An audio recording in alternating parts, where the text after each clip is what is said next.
يا أيها الذين آمنوا اتقوا الله حق تقاته ولا تموتن إلا وأنتم مسلمون.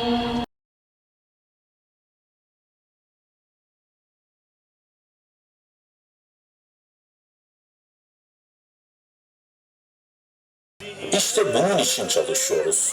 İşte bunun için gayret ediyoruz. İşte bunun için her gence ulaşmaya çalışıyoruz. Peygamber Efendimizin izinden yürümek için. Halka halka kırılacak zincirler yine. Camilerden atılmadılar mı? Ve onlar mücadele ettiler ve bugün bayrağı bize bıraktılar. Duyuyorsun. Bugün Gazze'nin içerisinde, aynı vagonun içerisindeyken ben diyor en azından buna da İslam'ı anlatayım. Ya Rab bizleri de kat bu kervana, kurban kabul et bu canı yoluna. Demek ki bugün mücadele artık bizim sırtımıza yüklendi.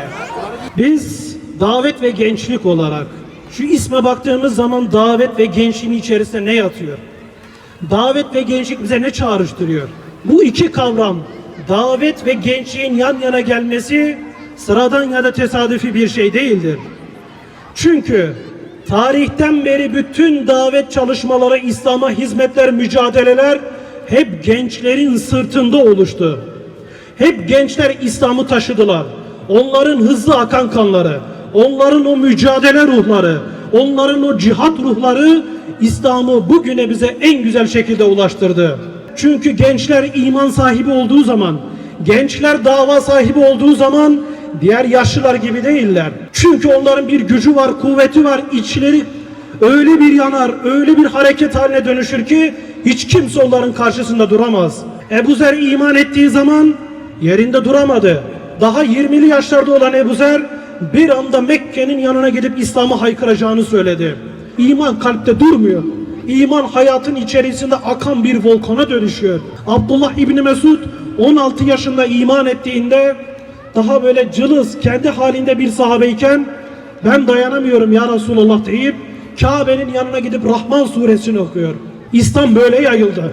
İslam ateşli insanların, ateşli gençlerin mücadeleleriyle yayıldı. Bugün baktığımız zaman sahabe-i kiram dediğimizde çok büyük, yaşları büyük, yaşlı insanlar aklımıza geliyor. Öyle değil. Hazreti Ali iman ettiğinde 10 yaşındaydı. Sahabeler bunlar. Allah Resulü'nün kadrosuna bakın. 10 yaşındayla 20 yaşında arasındaki insanların çoğuyla çalışmış. Çocuklarla, gençlerle çalışmış. Ve onların mücadelesiyle İslam bugünlere geldi. Onların o gayretleriyle İslam yayıldı. Bugün Gazze'nin içerisinde cihad edenler yine gençlerdiler.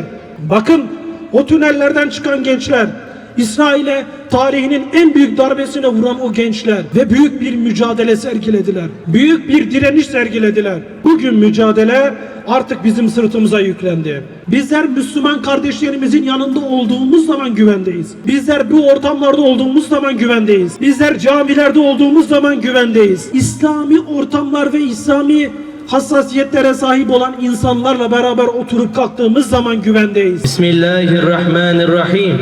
Elhamdülillahi Rabbil alemin.